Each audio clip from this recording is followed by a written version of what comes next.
বিদেশ থেকে তৈরিকৃত স্বর্ণ আসার কারণে স্বর্ণের কারিগরদের কাজ কমে গেছে। চরম বিপাকে পড়েছে স্বর্ণের কারিগররা। বেকার হয়ে পড়েছেন অনেকে, আবার অনেকে পেশা পরিবর্তন করছে। এখন আমাদের দিন তো অনেক কষ্টে, কারণ স্বর্ণের দাম বাড়ানোর জন্য এখন আমরা কাজ নাই। তারপরে আপনার যেগুলো গ্রাহক আছে এগুলা স্বর্ণ জুয়েলারি দোকান যদি না বানাইলে তো আমরা কারিগরকে কাজ কীভাবে দেবে? সেজন্য স্বর্ণের দাম বাড়ানোর জন্য আমাদের দেখেন কারিগর এখানে সবাই কারিগর নাই। হ্যাঁ, কেউ টমটম চালাচ্ছে, কেউ ফুল, কারণ সংসার যে করতেছে, সংসার যে হয়েছে তাও ওদেরকে কষ্ট হলে জীবনযাপন করতে হবে। সে যেভাবে পারতেছে কর্মজীবন করে চলতেছে আর কি। যে সময় আমাদের কক্সবাজারে 2-4 হাজার কারিগর ছিল, এখন আপনি দেখবেন যে আপনার 1000 কারিগর নেই। হ্যাঁ, কেউ বাইরে চলে গেছে, কেউ আপনার কাজ না পেয়ে অনেক চাকরি করতেছে, নইলে বিভিন্ন কারণ ওদের সংসারে চলতে হবে। ক্রেতার সংখ্যা কমে যাওয়ায় তেমন নেই কাজ। এসব স্বর্ণ অলংকার বিদেশ থেকে অবৈধভাবে আসছে বলে জানান কারিগররা। স্বর্ণের দাম যে বৃদ্ধি পেল, এটা যত বড় আমাদের জন্য সমস্যা না, তার চাইতে বড় সমস্যা হচ্ছে বিদেশ থেকে আমরা আমাদের বাসাতে বলি প্যাকেট মাল আর কি, এখান থেকে দক্ষ শ্রমিকরা ওখানে গিয়ে কাজ করে ওখানের শ্রমবাজার টিকিয়ে রাখতেছে।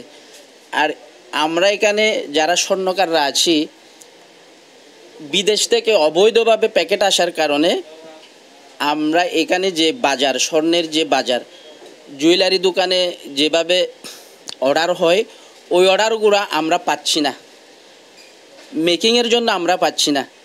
আমাদের দিয়ে ব্যাকআপ না দিয়ে ওই প্যাকেট মাল দিয়ে ব্যাকআপটা পুশ করে দিচ্ছি। সমস্যা হচ্ছে কি, এখন বাইরে থেকে যে অবৈধ প্যাকেট প্যাকেট যেটা আসে, যারা ইনপুট করতেছে, এটাই হচ্ছে বড় সমস্যা আসলে। এটা আসার কারণে আমরা কারিগর ছিলাম আগে, ধরেন এক মার্কেটের মধ্যে 20-30 জন কারিগর ছিলাম, এখন সেই জায়গায় দেখা যায় 5 জন আছি।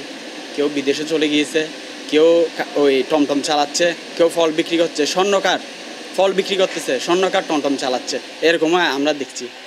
এখন বিষয় যদি প্যাকেটটা যদি একটু বন্ধ করা যায়, অবৈধ মাল যে আসছে এটা যদি বন্ধ করা যায়, সরকার যদি এটা দৃষ্টি আকর্ষণ করে এই বিষয়ে। এখন আমার থেকে লোক আছে শুধু একজন, কারণ ওই কাজগুলো এখন নাই।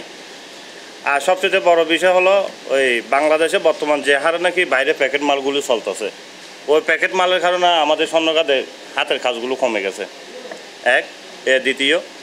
তৃতীয়ত হলো আমাদের বাংলাদেশ বর্তমান স্বর্ণশিল্পদের কোনো সংগঠন বলতে নাই। আজকে আমরা যদি সংগঠন থাকতো সারা বাংলাদেশে, যেরকম জুয়েলারি সমিতিতে আছে, আমাদের যদি কারিগর সমিতিতে যদি সংগঠন থাকতো, তাহলে আজকে আমরা কিছুটা না হলে সুরাহা পেতাম। কিন্তু এই অনুযায়ী আমরা কিছু পাচ্ছি না। বর্তমান আমাদের যেমন 10 জনের মধ্যে 1 জন ভালো আছে, 9 জন খুবই খারাপ। আমাদের এখন এক কথায় স্বর্ণ দাম বেশি উগ্রগতির কারণে আমাদের এখন স্বর্ণের কারিগর নাই। মালিকরা এখন বেশিরভাগ বিদেশি বিক্রি করতেছে। হ্যাঁ, ওরা বিদেশি বিক্রি করার কারণে আমাদের কারিগররা এখন আগের মতো কাজগুলি পাচ্ছে না। তো ওরা তো আর বসে থাকবে না, কয় মাস বসে খাবে? বসে খাইলে তো রাজার ভাণ্ড সব শেষ হয়ে যাবে। হ্যাঁ, তা সেই কারণে অনেক কেউ টমটম চালাচ্ছে, গাড়ি চালাচ্ছে, বিভিন্ন দিন মজুরে কাজ করতেছে। হ্যাঁ, এরকমের মধ্যেই আছে। News desk, CCN।